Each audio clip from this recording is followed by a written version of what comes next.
हम राजीव दीक्षित जी की ये बुक पढ़ रहे हैं जो हमारे हेल्थ के लिए हमें सजाग करेगी। हम तंदुरुस्त रहना है और घर के ही सामान में से, रसोई के ही सामान में से हमें सारी दवाइयाँ मिल जाएगी।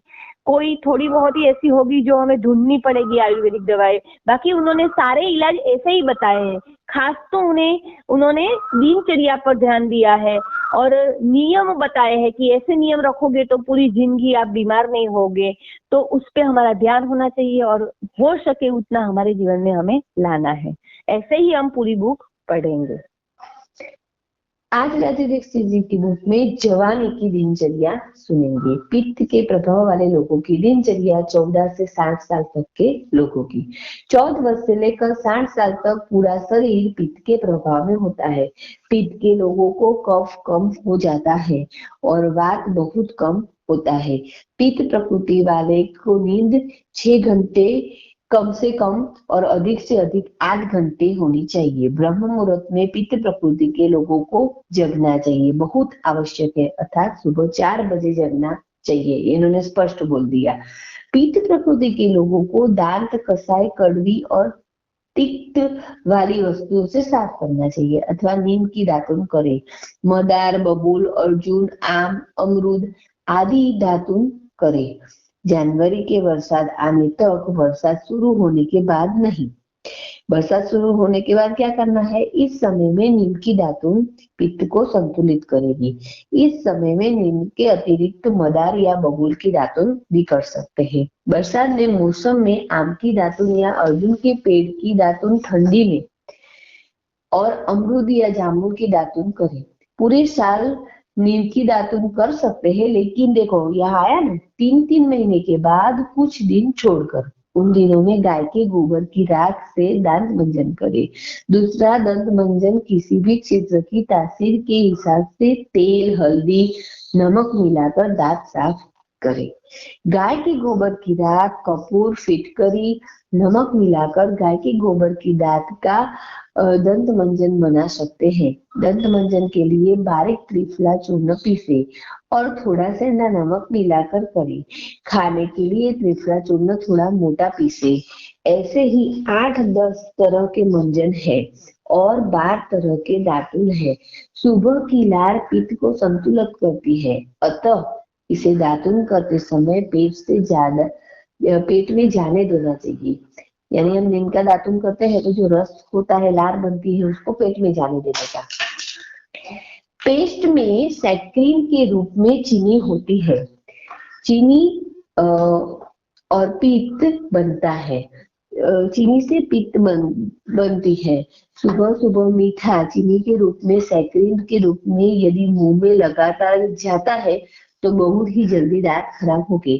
सभी पेस्ट मरे हुए जानवरों की हड्डी से बन रहे हैं। सही में ये पूरा नॉलेज उन्होंने इतना स्टडी करके हमें दिया है, हमें उसको सोचना चाहिए। उन्होंने तो नाम भी दे दिया है, कोलगेट मरे हुए सुअर की हड्डियों से और पेप्सोडेंट बन रहा है मरे हुए गाय की हड्डियों से। वो लोग ऐसा होता है ना, उनका कांटेक्ट होता है, जैसे जो जानवरों को मारते हैं और मांस मटन बनाते हैं, उनको वहां जो हड्डियां मिलती है वो लेते हैं और उनका भूका कर देते हैं तो व्हाइट पाउडर बन जाता है। तो हमें भी सोचना ही चाहिए कि ये सारा नॉन वेजिटेरियन है। और यहाँ क्या है, कंपनियों में चलो ग्रीन बटन दे देते हैं, लेकिन वो क्या प्योर वेजिटेरियन है? वो तो प्रश्न ही रहता है। तो क्लोजअप और फारहंस बन रहे हैं बकरे और बकरियों की हड्डियों से। त्रिफला चूर्ण दंत का मंजन किसी भी ऋतु में किया जा सकता है। पित्त प्रकृति लोगों को मालिश और व्यायाम दोनों करना चाहिए। वात के रोगियों को मालिश पहले, व्यायाम बाद में। पित्त की प्रधानता वाले व्यक्तियों को व्यायाम पहले, मालिश बाद में बगल में पसीना आने तक व्यायाम बंद कर दे। यानी उन्होंने ज्यादा व्यायाम करने को नहीं बोला है, हमें कितना व्यायाम करना चाहिए तो बस, बगल में पसीना आया तो बस, यानी पसीना आना चाहिए। भारत की जलवायु के हिसाब से यहाँ रोज सुबह सुबह दौड़ना नहीं चाहिए, क्योंकि दौड़ते समय वात बहुत ही प्रबल होता है। भारत वात प्रकृति का देश है, यानी रुक्ष देश है जहाँ सूखी हवा चलती है। ऐसे व्यायाम में जो धीरे धीरे किए जाते हैं, जैसे भारत की प्रकृति के हिसाब से सूर्य नमस्कार जो सबसे अच्छा है। इसके अलावा छोटे छोटे स्तर पर भी कोई भी व्यायाम जिसमें पसीना ना निकले ऐसे करने चाहिए। माताओं को व्यायाम की जरूरत नहीं है यदि वह रसोई घर के काम में लगी है, खासकर उनके लिए जो माताएं चक्की चलाती है या सिलबट्टे पर चटनी बनाती है। बहनों के लिए बहुत ही अच्छा व्यायाम है कमर से आगे तक झुकना। जितना झुक पाए उतना ही झुके। माताओं और बहनों के लिए मालिश जरूरी है।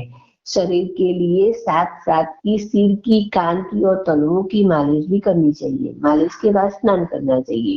स्नान उपटन आदि से करें। इसके बाद भोजन तथा भोजन के बाद 20 मिनट का विश्राम या 10 मिनट वज्रासन जरूर करें।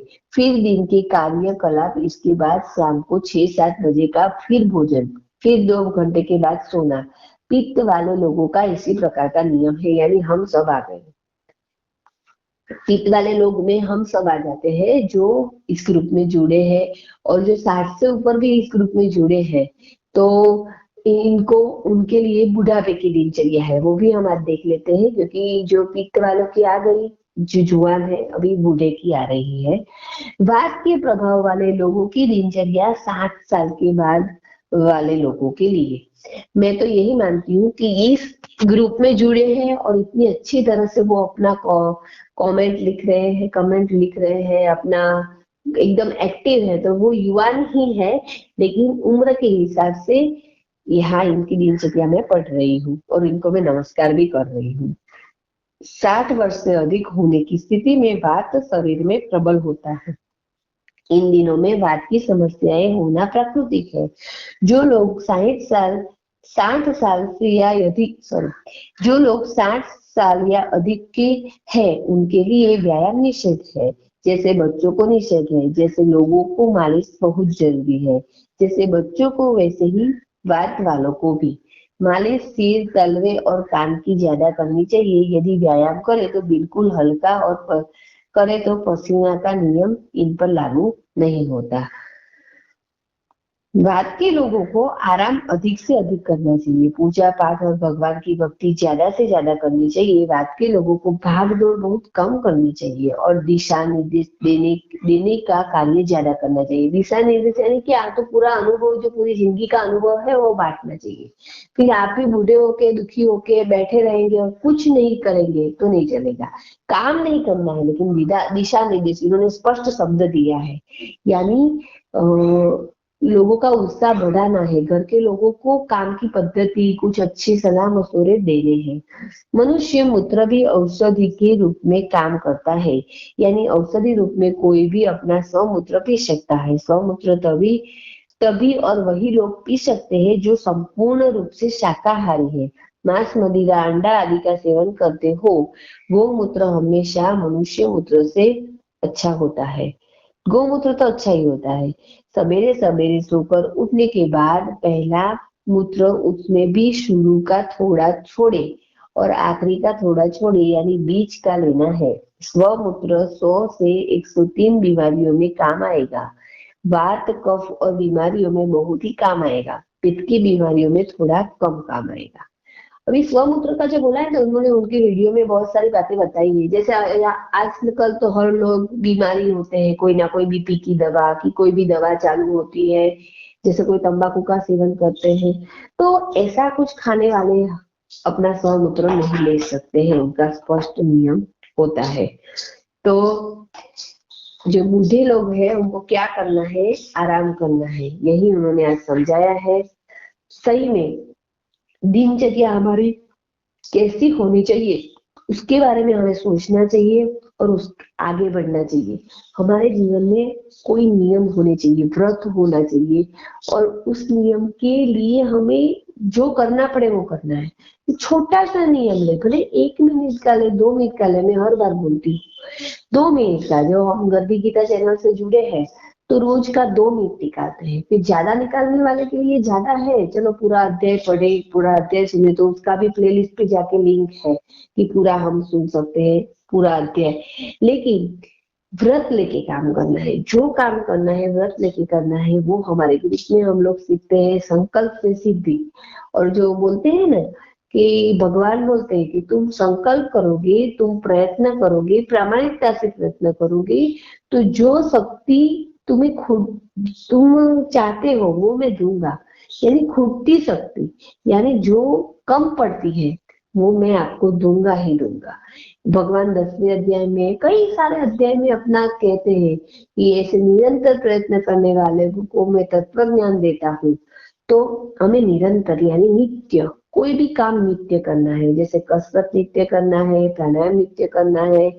हम कुछ न करें ना तो कुछ, पर 5 मिनट या 2 मिनट लंबी सांस लेने की भी जो आदत डाल दे तो हमारे जीवन में नियमितता आने लगेगी। तो बस आज इसके बारे में सोचेंगे और दिनचर्या हमारी खुद हम बनाएंगे।